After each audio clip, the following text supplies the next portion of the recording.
స్వర్ణ దేవాలయం అనేది తిరుమల స్థాయి కాదు. ఇది ఫస్ట్ గుర్తుపెట్టుకోవాలా అధికార పక్షం వాళ్ళు. స్వర్ణ దేవాలయం ఆ దేవాలయ విశిష్టత ఆ దేవాలయానికి ఉంటది. ఈ దేవాలయ విశిష్టత ఈ దేవాలయానికి ఉంటది.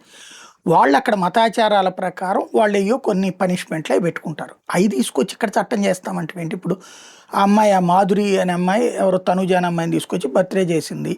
అది నిషేధం. అమ్మాయికి తెలియాలి గదా! చెప్పారా ఎవరన్నా? నిషేధం ఉందని చెప్పి. తిరుమల ఎళ్ళేటప్పుడు దేవుడి దర్శనం చూసుకుంటారు గానీ, ఏది నిషేధం ఉంది ఎవడన్నా కనుక్కుంటాడా? ఇది కామన్ సెన్స్. లేదు చట్ట ప్రకారం చర్యలు అంటే, ఇంతకుముందు కూడా నోటీసులు ఇచ్చారు. ఆళ్ళకి ఈళ్ళకి అమ్మాయికి ఎవరో ఇక్కడ వేడుకలు జరుపుకున్నారు, లేకపోతే రీల్స్ చేశారని చెప్పేసి. రీల్స్ బ్యాన్ అని చెప్పి ఏమైనా చెప్పుకొచ్చారా అక్కడ? పేపర్‌లో వస్తున్నాయి. చట్టం ఏమైనా చేశారా? తిరుమల కొండ మీద రీల్స్ చేయకూడదు, కెమెరా తీయకూడదు ఇట్లాంటిది ఏమైనా ఉందా? తిరుమల కొండ మీద మనం డైరెక్ట్‌గా తీసుకున్న తర్వాత ఇంటికెళ్ళి రీల్ తయారు చేస్తే రీల్‌గా మారిస్తే కాదనేదేముంది? తిరుమల మీద ఇంకోటి అసలు ప్రతిదాన్ని అట్లా చూడడం కూడా అనవసరం.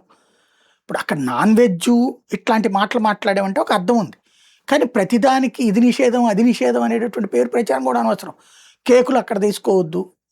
అట్లాంటి వాటిట్లో అసలు ఎటు నుంచి ఎటుకెళ్ళిపోతుందో తెలియనటువంటి పరిస్థితి. ఇంకోటి పద్దాక స్వర్ణ దేవాలయ చట్టం తెద్దాం అనుకున్నారు. స్వర్ణ దేవాలయ చట్టం తెద్దాం. స్వర్ణ దేవాలయ చట్టాన్ని తిరుపతి అనేది మంచి అడ్మినిస్ట్రేటివ్ సిస్టమ్. మీరు ఏమేమి నిషేధించారో అక్కడ బోర్డు రాయండి. అది అమలు చేస్తే తప్పని చెప్పండి.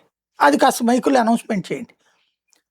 అంతే తప్పించి పద్దాక స్వర్ణ దేవాలయ చట్టం తెస్తామంటే తిరుమల తిరుపతి దేవస్థానం కంటే ఇంకొక గుడి ఏదో గొప్పదనేటటువంటి ప్రొజెక్షన్ తీసుకురావద్దు.